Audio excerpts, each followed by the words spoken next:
I emphasize that this is because basically we all, 7 billion human beings, are same human being.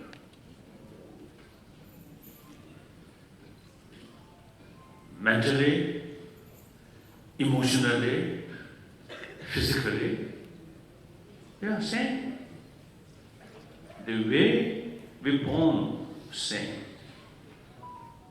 Queens or kings, backers, or spiritual leaders, or the practitioner, we're all born the same way. At the end, born the same way, go to next destination. So, while we live on this planet, sometimes we forget the sameness of humanity and draw some emphasis, divisions, we and they. We and they come on the second level of perceiving differences. Basically, human being, no differences. I think when we sort of, experience a case, you just lonely escape some way, no other human being, then one human being see, oh, the first thought comes, oh, there are one human being there. Do not consider what's nationality, what's color, what's position, what's status, or religious faith. At that time, children, child, also you see, they simply say, hi, one human being showing love, affection. They do not consider what is their social background or religious faith or these things. So the reason why, you see, it is important to emphasize that a lot of problems today we are facing, actually our own creation. That is very clear. War, violence, we created. And social sort of what's the injustice, right? In the society, injustice. Due to that, people, or poorer section of people, suffer. Always we created. And unfortunately, sometimes religious faith also causes problem. So therefore, if we emphasize fundamental level, we are same human being. They want peaceful life. I want peaceful life. I appreciate human affection. They also appreciate human affection. That's the way. Our very life is start with human affection. Mainly our parent, particularly our mother. So that's my fundamental belief. Now we need sense of oneness of 7 billion human beings.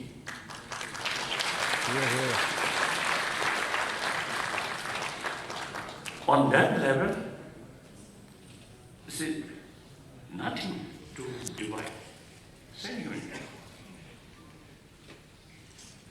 So,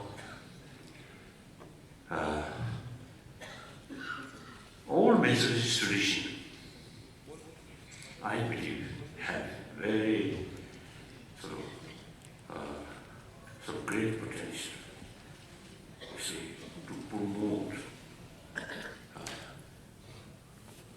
peace of mind. And among different religious traditions, the ancient spiritual tradition, I think very, very ancient sort of spiritual tradition, what I call Sankhya philosophy, Sankhya tradition, and then different Hindu tradition. Usually we call Dalai Lama.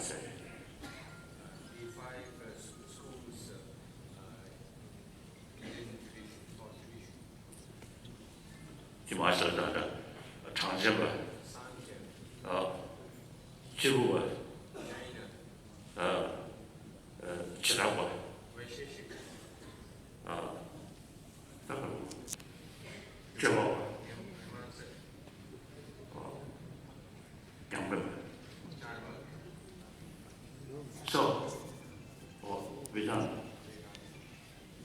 See, I think as far as Sankhya philosophy is concerned, I think more than 3,000 years old. So usually, I expressing among the Egyptian civilization, Chinese civilization,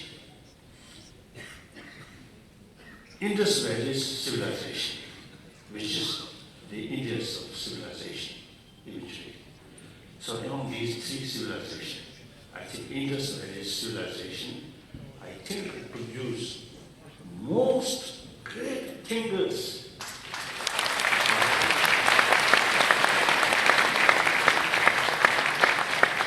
Of course, Egyptian civilization, Chinese civilization, very wonderful. But as far as the complicated philosophical views is concerned, I think India's sort of civilization, I think really produced wonderful sort of thinkers.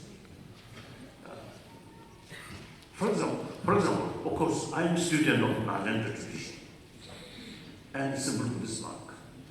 I study it. But I always tell you, when I can study, I'm quite lazy student. So my knowledge is limited. However, so when I study these things, the ancient Indians or spiritual scholars or practitioners, masters, according to their sort of writing, according to their sort of viewpoint, I really admire. You see, their brain is something very, very special. They utilize human brain maximum way. Now one example. I studied a little bit the Ayahuasca sort of writing, or Ayahuasca sort of text. And then also Baba Baker and Digna and Dharmakirti. So in these texts, there are a lot of sort of debate, analyze different sort of concept of different tradition. Now I cannot express it in English, but 신부는 샷다를 보이는잖아요. 로이 그게 유축단들이야. 유축단들은 두배 주거다, 세 주거스. 신주주주주기. 여기. I think Hindi is better. जब वस्तु विषय की जाती है तो उस समय ये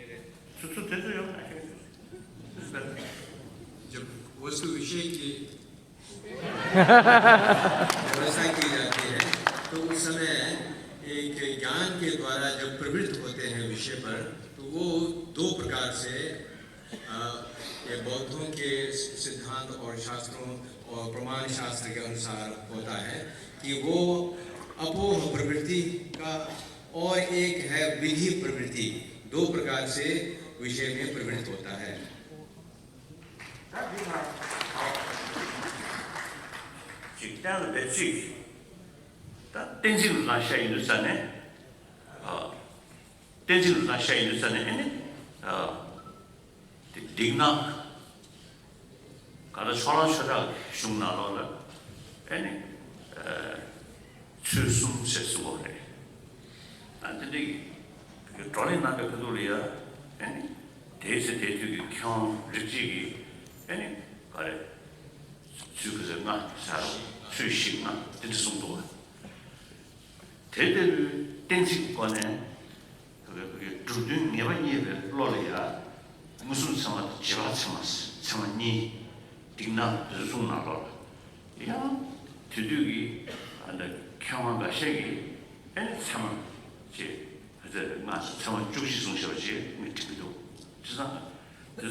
जब विषय वस्तु की स्थापना की जाती है तो उस समय प्रमाण के द्वारा और हेतु के द्वारा स्थापित की जाती है, और जब प्रमाण और हेतु के द्वारा स्थापित की जाती है तो उस समय ये बौद्धों में दिंगनांग और धर्मकीर्ति आचार्य धर्मकीर्ति आदि ने तीन रूप के द्वारा एक सम्यक हेतु होने के लिए उसकी स्वरूप में त्रिरूपात्मक होना चाहिए, ऐसे उन्होंने बताया है। और उस समय बहुत इतर विद्वानों ने भी ये 3 से अधिक या 4 और 5 और 6 तक का भी त्रिरूपात्मक से भी अधिक 4, 5, 6 आदि के रूपात्मक हेतु की भी व्यवस्था की है। और इस तरह के त्रिरूपात्मक हेतु के माध्यम से जब ज्ञान प्राप्त होता है, विषय का ज्ञान प्राप्त होता है, तो उस प्रकार के विषय के ज्ञान का भी एक अनुमान ज्ञान होता है और एक प्रत्यक्ष ज्ञान होता है। विषय जानने वाले जो ज्ञान है वो 2 प्रकार के होते हैं, ये आचार्य दिनांक और धर्मकीर्ति बताते थे। और उसी समय बहुत इतर विद्वानों ने और दार्शनिकों ने 2 प्रमाण के अतिरिक्त 4, 3, 6 और कभी 11 प्रमाण की भी व्यवस्था की है और उन्होंने लोगों के सामने रखा है। So when I studied these texts, then I really admire at that time. See, in this country, I think such wonderful thinkers, logicians. One time, one Indian scientist, the nuclear physicist, late Ramana, once he told me he found some of ancient Indian great thinkers of writing. He found the concept of the quantum physics. So then, as an Indian, he feels very proud. Quantum physics in the modern world, something new, sort of finding a new concept. In this country, 2,000 years ago, already you see developed that concept.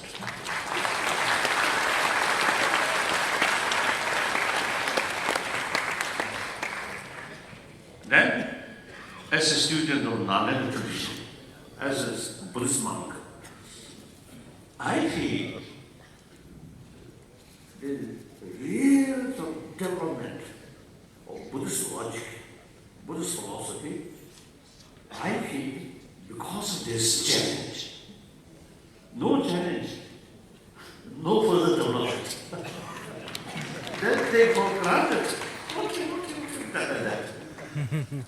The challenge is not a physical level of ahimsa, of course, intellectual level. You see, analyze, thinking, use, logics. So, I feel the ancient non-Buddhist sort of tradition, I think, much developed because of non-Hindu Buddhist tradition.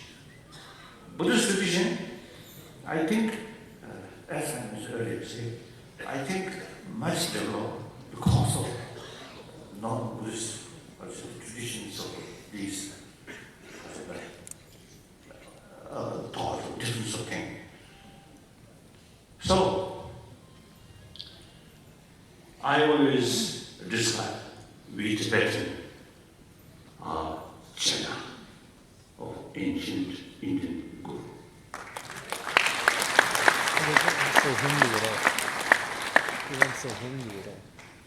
All our knowledge here is actually come from India.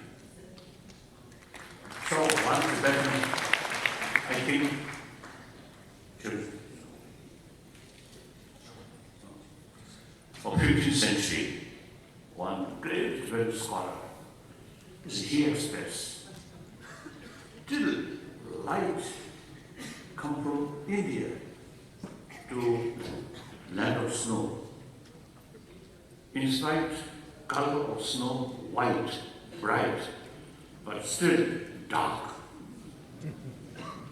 When India's light reached there, then Tibet became bright. That's very true. That's very true.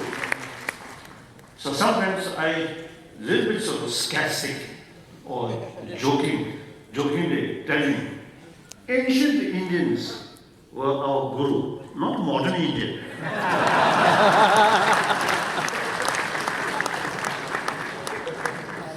Modern Indian, too much westernized. So such sort of occasion, such period, now you really trying to preserve 1,000-year-old your rich tradition. So I very much appreciate. Now I think whenever I give talk, I always thank. So sometimes I found in this great country immense richness about these human knowledge about particles, like quantum physics, and also this human psychology.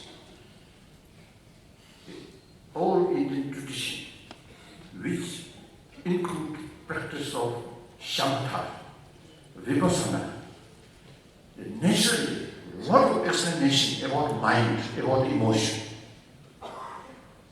So last 30 years, I have series of dialogue with modern scientists, mainly 4 fields: cosmology, neurobiology,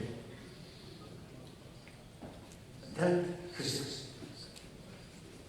So atomic physics, including quantum physics, then psychology. So as far as the psychology is concerned, I usually see the expressing among the Western scientists, I usually study. Oh, modern psychology, compare ancient Indian psychology, the modern psychology is like kindergarten level. Indian psychology, highly developed. So now,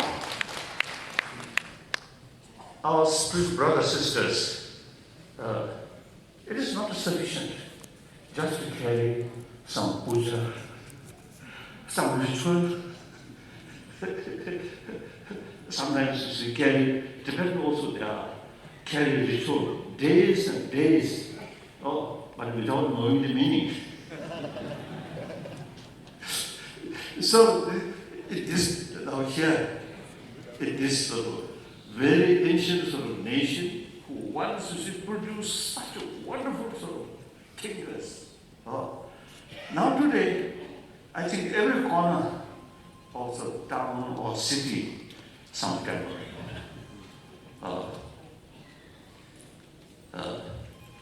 But I think somewhere because of the place where can you study and discuss, I think very rare, very rare.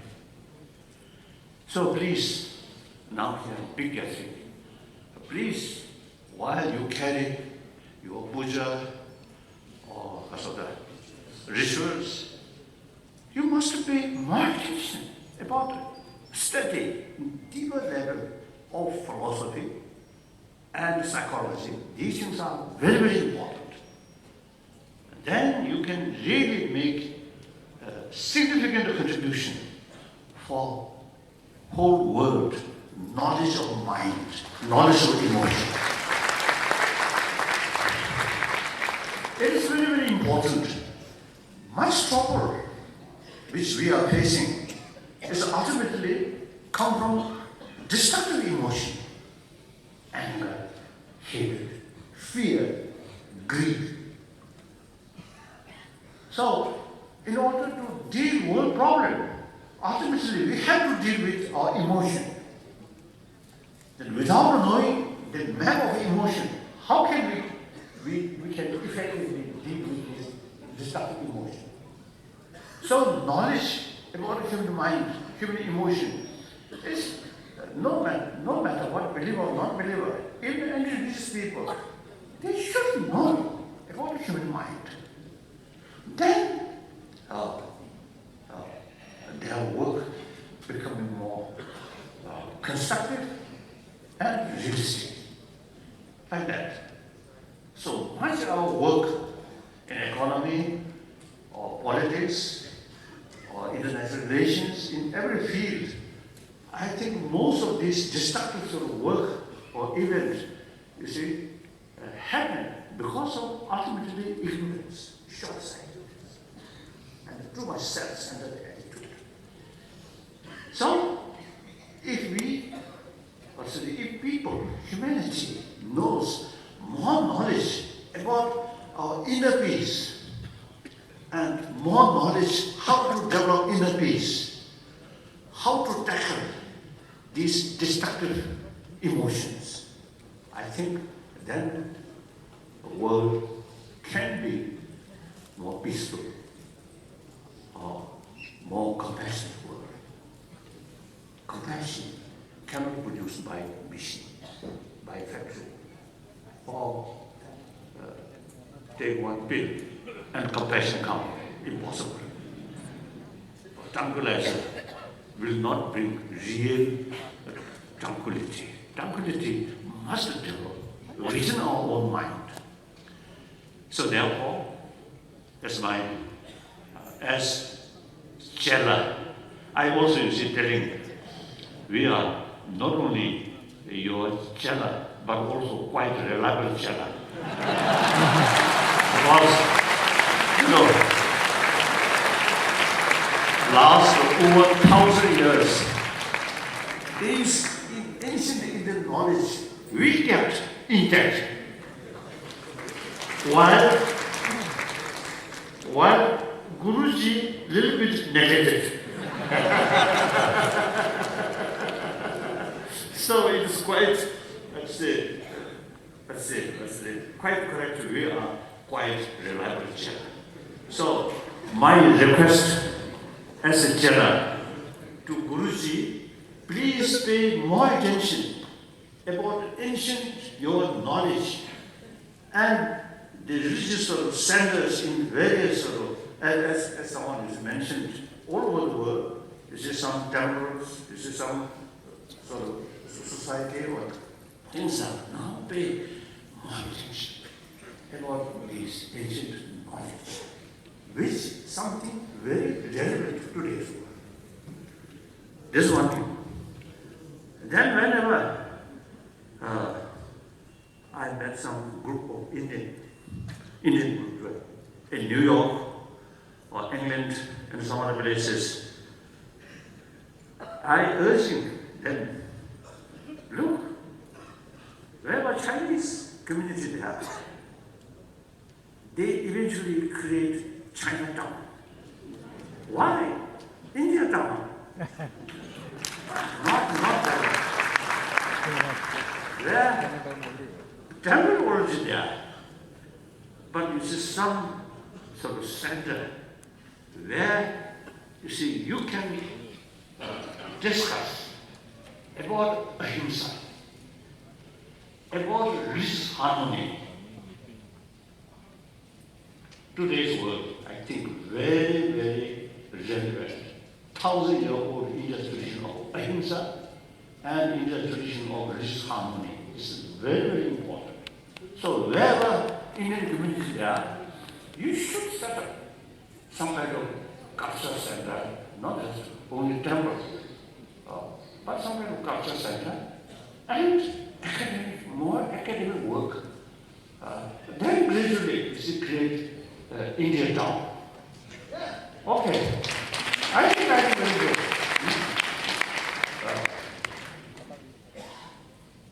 I think as far as the food is concerned, I think Chinese restaurant, I think more available than Indian restaurant. But as far as if you make some emphasis and make facility about study of psychology, study of these deeper philosophical views, then I think you can create some kind of unique Indian cultural center. Can really make a contribution to world. So that I want to share with you. And then I think that's all. So then of course the relation between Buddhism and what I call generally Hinduism. I always describe Buddhism and Hinduism is like spiritual brothers. It is very true. The practice of shila, practice of samadhi or shamatha, practice of vipassana, same. Practice of prajna. Now differences is Atma and anatma. That's personal business. I think 2 years ago in Bangalore, I'm invited by one spiritual leader there. I can't remember his name. Very active in the society, helping, providing meals to thousands of students. Wonderful. So,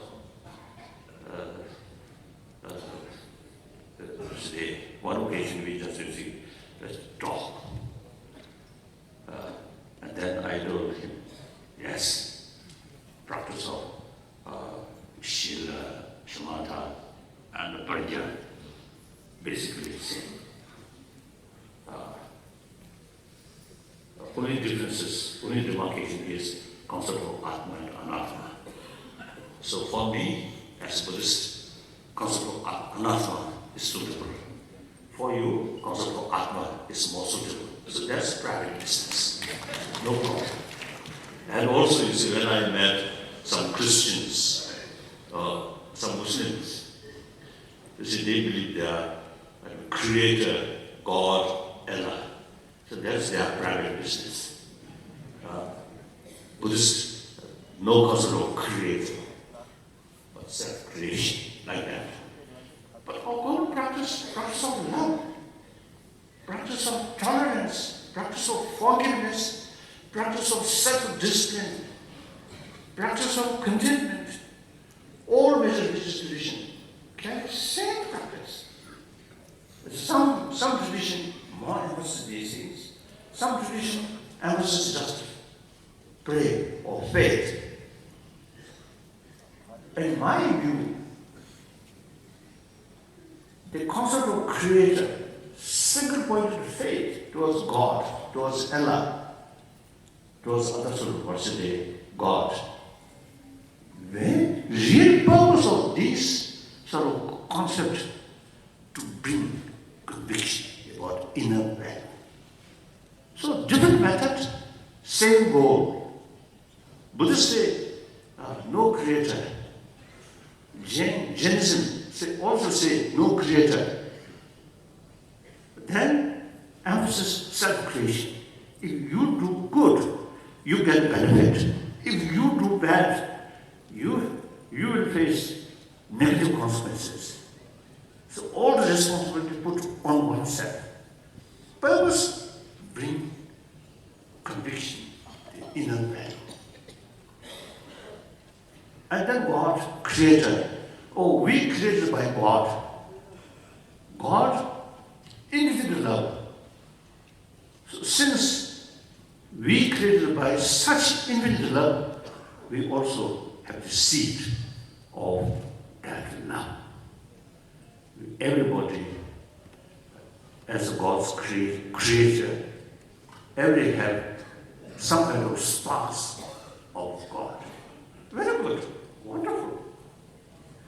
So I feel, so all these different religious traditions, you see, there are different philosophies, simply strengthening conviction about our inner value. So when we find differences, I always look what the purpose of the different philosophy. As far as philosophical view, differences, philosophical views, even within Buddhism, Nana tradition, WHC2014, Chitta Madhyamika, differences there are. All come from Buddha himself. So different people who have different mental disposition, it is highly necessary, different way of approach. So different tradition, different methods, different philosophy, all meant for humanity. So that's the, I think what I say. I usually see through that way, try to promote this harmony. So, one occasion, I was in Australia when I gave a public talk. One Christian minister introduced me. While he introduced me, he described me as a good Christian. And when I speak, when I start my talk, I look at him, I consider you as a good Buddhist. Okay. We both practice love, forgiveness, tolerance, self-discipline. So now, I think I myself using may claim, now here, I'm good Hindu.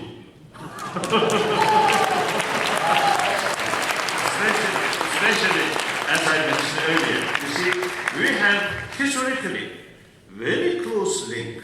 Buddha Shakyamuni himself, actually, you see, any religious tradition, you see, they are sort of, because of the foundation, is previous religion which exists at that time. So, naturally, Buddha Shakyamuni, you see, developed new sort of teaching based on existing tradition. That is Samkhya philosophy, Jain philosophy, already there. So Hindu philosophy already there, like that. And then, as I mentioned earlier, and then also the Hindu tantra, the Buddhist tantra, many similarities. Actually, I think last year, you know, what's his son? Ashok Singhal. You know, you see, you invited me, Mahakumbh Mela. I decided, at that time I sent a message. I'm very much eager to meet some Indian, sort of sadhu practitioner who spent many years in high mountains, completely naked. I want to get some experience from them. So then, the aeroplane, weather not allowed my aeroplane. so did not materialize my visit. Otherwise, I'm looking forward to see genuine practitioner. Now, pilgrimage, temples, now quite enough. Now I want to meet practitioner who really keep 1,000-year-old tradition. That's something very important. So still, I'm looking forward. I'm hoping one day, one genuine practitioner who has some deeper experience. And we should have some kind of meeting and exchange our deeper spiritual experiences. That's, I think, very, very important. Very important. That also, you see, very helpful to get mutual understanding. With mutual understanding, mutual respect comes. Mutual respect is the foundation of harmony, unity. Clear? So, that's all. Thank you.